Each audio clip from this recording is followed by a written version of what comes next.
தூத்துக்குடி மாவட்டம் வாகைக்குளம் பகுதியில் சுழன்றடித்த சுழல் காற்றால் கடும் சேதங்களானது ஏற்பட்டிருக்கிறது. விவரங்களுடன் இணைகிறார் செய்தியாளர் ராஜசாலமன். வணக்கம் ராஜசாலமன், விவரங்கள்.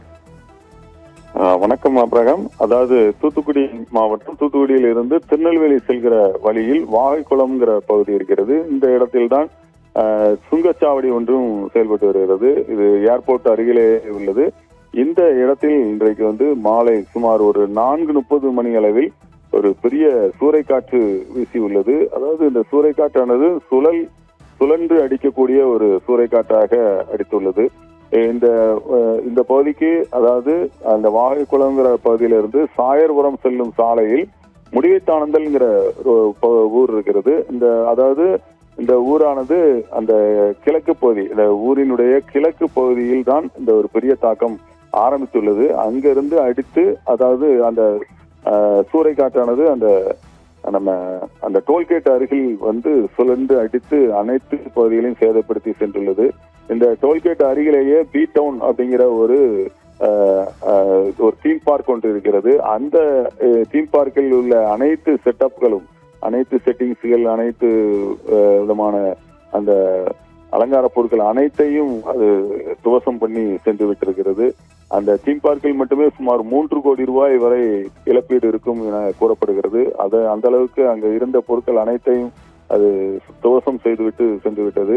இது போக அங்க அந்த ஏர்போர்ட்ல இருந்த ஏர்போர்ட்டினுடைய மேற்கு பகுதியில் அடித்து அங்கிருந்து அது அப்படியே சுழண்டு வந்ததில் அந்த ஏர்போர்ட்ல உள்ள நிறைய அந்த சீட்டுகள், அந்த மேற்கூரைகள் அனைத்தையும் அடித்து தூக்கி எரிந்து ஆங்காங்கே அனைத்து மின் கம்பங்களிலும் தொங்கிக் கொண்டிருக்கிறதை காண முடிகிறது.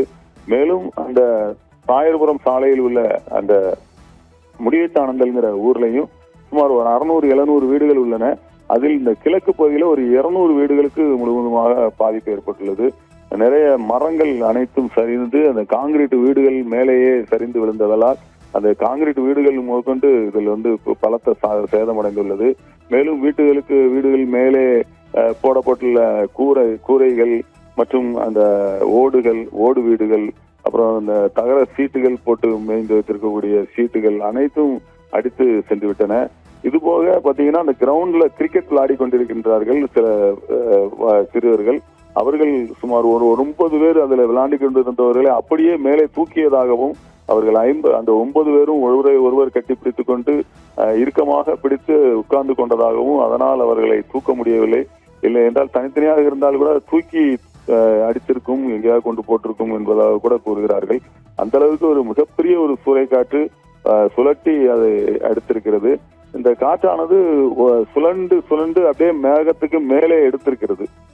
இது கடலில் மீன் பிடிக்கிற மீனவர்களுக்கு தெரியும். கடலில் மேகம் தண்ணீர் குடிக்கிறது என்றதாக கூறுவார்கள். அது போன்ற ஒரு நிகழ்வு இந்த தரைப்பகுதியில் இப்படியாக நடந்திருக்கிறது. கடலில் தண்ணீரை உறிஞ்சி மேகத்திற்கு செல்லக்கூடிய ஒரு காட்சி சில நேரங்களில் இயற்கையாக நடைபெறும். அது போன்ற ஒரு நிகழ்வு பகலில் இது போன்ற ஒரு தரைப்பகுதியில் அந்த காற்றானது உறிந்து இருக்கிறது. இதில் மனிதர்கள் அதில் சிக்கியிருந்தால் கூட உள்ளே இழுத்திருப்பார்கள் போல தெரிகிறது. அந்த அளவுக்கு மிகப்பெரிய ஒரு கோரமான தாண்டவம் ஆடி இருக்கின்றது. இதில் அந்த ஊருக்கு செல்லக்கூடிய நிறைய, அதாவது அந்த ஊருக்கு செல்லக்கூடிய அனைத்து போஸ்ட் விழுந்து அந்த மின்சாரம் முழுவதுமாக துண்டிக்கப்பட்டுள்ளது.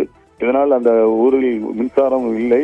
எப்படியும் 3 நாட்கள் ஆகும் என்பதாக கூறுகிறார்கள் அந்த மின்சாரம் கொண்டு வருவதற்கு. இதற்காக தூத்துக்குடியில் இருந்து தாசில்தார் ஸ்டாலின் அவர்கள் உடனடியாக நிலத்திற்கு சென்று அந்த மக்களுக்கு தேவையான உணவு போன்றவற்றை கொடுப்பதற்கான ஏற்பாடுகளை செய்துள்ளதாக கூறப்படுகிறது. மாவட்ட ஆட்சியர் இதற்கான உடனடியாக நடவடிக்கை எடுப்பதற்காக உத்தரவிட்டுள்ளதாகவும் தெரிகிறது. இப்பொழுது நாளை காலையில் அந்த ஊருக்கு தேவையான சாப்பாடுகள், வசதிகள் அனைத்தும் செய்து கொடுப்பதாக தெரிவித்துள்ளார்கள். மேலும் அந்த மின் கம்பங்களை நட்டுவதற்கும் சாத்தூர் போன்ற பகுதிகளில் இருந்து மின் கம்பங்களை கொண்டு உடனடியாக அதை சரி செய்வதற்கான ஏற்பாடுகளும் இரவோடு இரவாக ஏற்பாடுகள் செய்துள்ளார்கள். நாளை காலை அந்த வேலைகள் அனைத்தும் துவங்கிவிடும் என்பதாகவும் கூறியுள்ளார்கள். அவரகம்.